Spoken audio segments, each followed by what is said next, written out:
there's a couple topics I want to talk to you about, and just things that we hear from our viewers about things that are going on in our community that you're kind of spearheading. First one being, I want to talk about the feedback on what you've received for community conversations. Number one, why was that important for you to implement that in our city? And then what's been some of the responses that you've received? Yeah, so far we've actually done 10 of them. So we started with the ones in the spring where we took every city department out into the community. So folks, the goal with those is like, hey, if you got a challenge, here are the folks who work on that very directly. You should establish that relationship, and it does wonders for our team because we're hearing directly from citizens. I think it does a lot for citizens so they can really get some direct accountability and like who's the person responsible for X, Y, and Z. So I thought those were great. The second round that we did was all about digging deep into issues that are persistent in Tulsa, things that I hear from people all the time are concerns, to give them a feel for like, how complex and challenging they are, give a real honest account and assessment as to where we are right now, and then some insights on like what it's going to take for us to make the next step. I think that's the best way to give both citizens and really us the opportunity to have a conversation around like, is the investment to make it to the next level worth it for us to make or not? One example I kind of point to, one simple example, we certainly still have a challenge with stray animals. I think is one of the things that came out of one of these I thought was really important. And folks, rightfully so, want to understand why can't we do more? Why aren't we doing more? Until they realize that 8,500 animals are going through animal services every single year. Like 8,500. Like people didn't realize it was that many. Folks didn't realize that we go out to address an issue in the neighborhood and you get 40 dogs. Like just the numbers are pretty intense. So what comes out of that is like, okay, we understand why things don't move as quickly as we want to, but what would it take for us to get to a better spot? What do we have to do as citizens to get there? What do you have to do as a city to get there? And is there a cost associated with it? And so I think that's one example of like how you take something that is, very clearly a problem and citizens are rightfully concerned about it, to understanding really the volume of the problem. And so they now understand why things don't happen as quickly. But then on the back end, now we have a conversation about what we do about it, as opposed to just being frustrated, just saying we can't do more. Now we've met each other on like a new understanding on what the issue is. Now the question is, what do we do about it? And that's what those community conversations are all about. And I'm sure it's been positive too. Like, oh, thank you, because have you heard, oh, this has been left unheard, or I wasn't understanding it until you opened up this dialogue? There's certainly some things. There's a lot of follow-up too, right? Because I think the goal is not just to communicate the challenges, but it's like, how do we as a community come together to address that challenge? And so I think the really positive and healthy thing has been the follow-up and saying like, okay, I want to get involved in the animal services. What do I have to do to get, a spay and neutering program in my portion of the community? And so you see a lot of people at those meetings take some accountability on like, hey, okay, I get that I now have a role to play. Who do I need to get in touch with to play the role? And I think that's been really cool. That's great. That's really cool. That's great.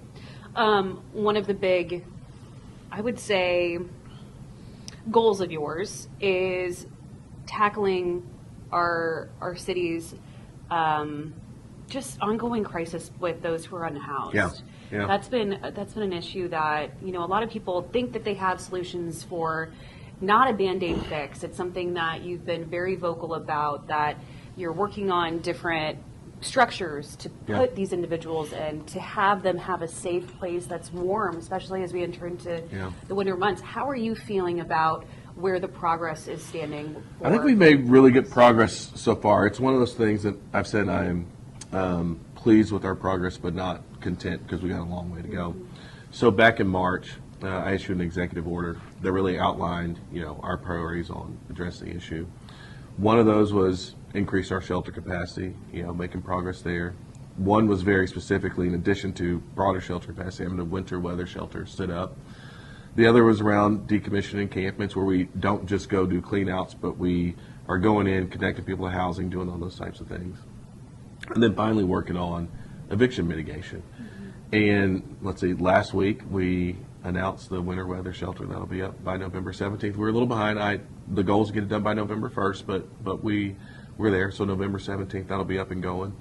You probably saw the news on the low barrier shelter, the deal with the county. So we'll have a new shelter there with a highly competent operator, and we're going to make sure it's safe and that, you know, there's no challenges to the overarching community over there.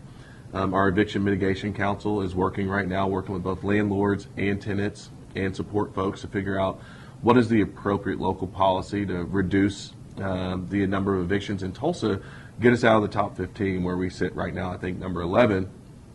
And on the encampment decommissioning front, you know, we are working that every day with some really interesting news to come. So, you know, we've been very consistent, very honest about how we're going about this challenge, very consistent in delivering on the things we said we were going to deliver on. I think the next big step is for us to work on ending street homelessness, and we're focused on that right now.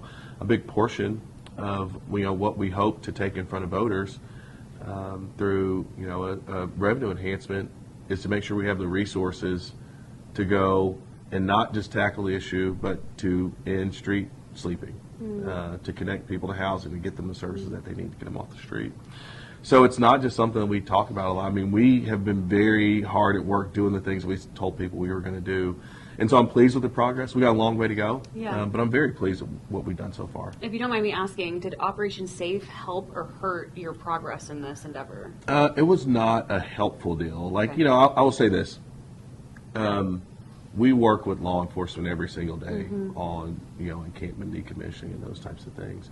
It has to be a coordinated effort. What we got with that Operation Safe with the governor was zero coordination. And it didn't even have to be at the city. They didn't coordinate with any service provider. You can go check with any one of them. There was not one person, as far as I know, that was connected to services. There was not one person that was arrested for, you know, breaking a law. There were people who were displaced. So they ended up in neighborhoods. They ended up in emergency rooms. Most of those folks are back to the encampments that they started in. And most of them have been in those encampments for years. I've been here for 10, 11 months.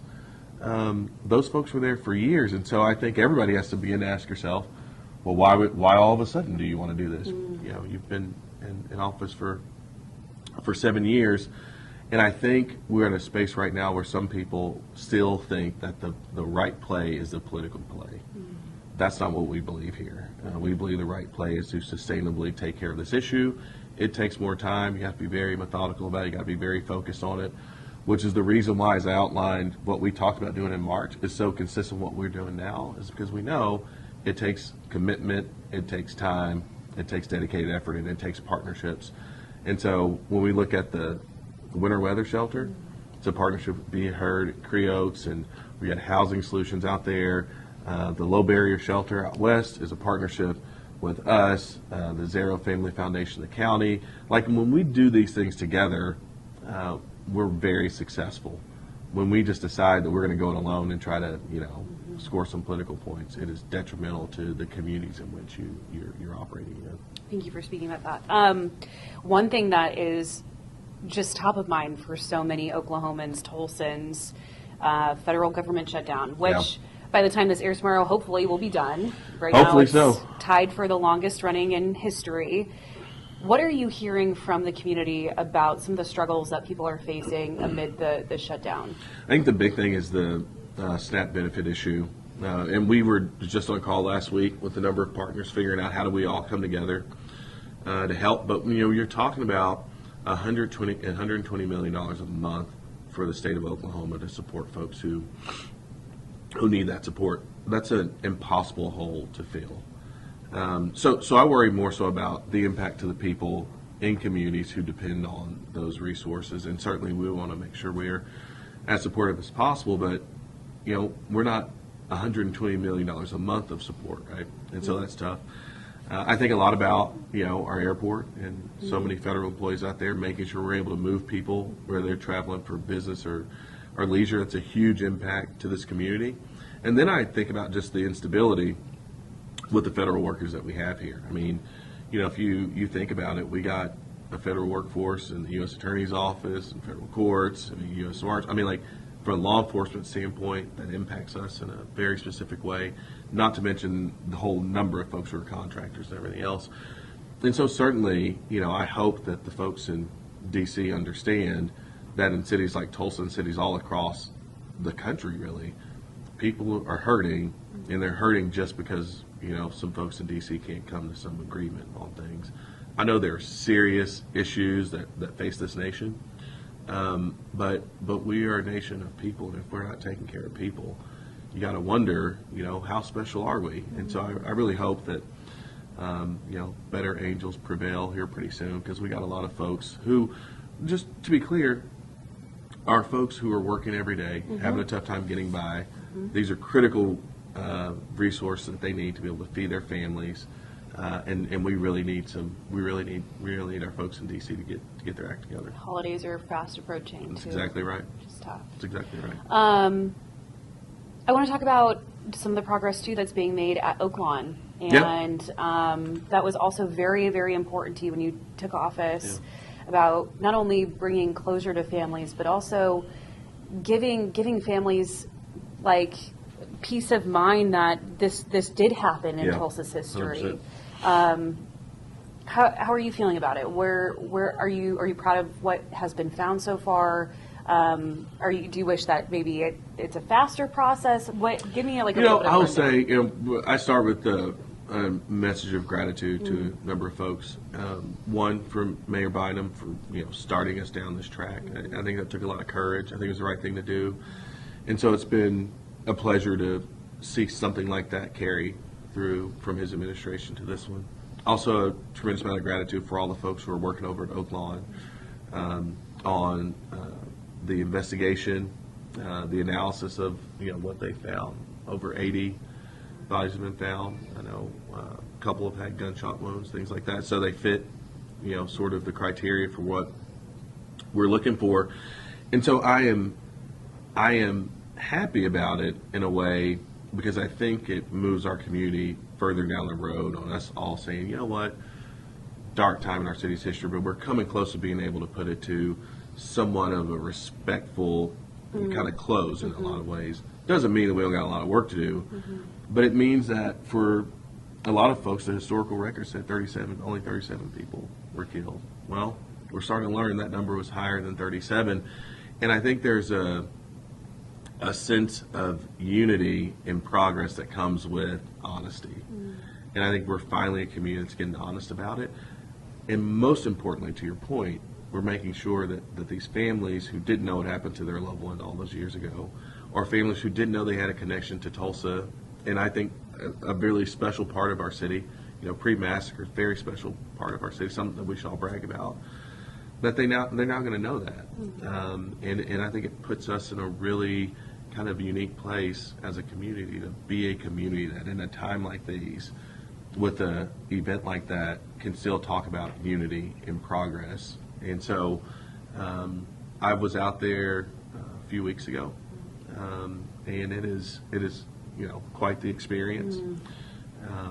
But I'm looking forward to us being able to identify folks and their families, and being able to hug the necks of those families, and them having a perception of Tulsa that, we're helping people rediscover a lot of things right now. And we're doing it in a way that I think is very appropriate, and I think pretty special. A path towards healing. Absolutely.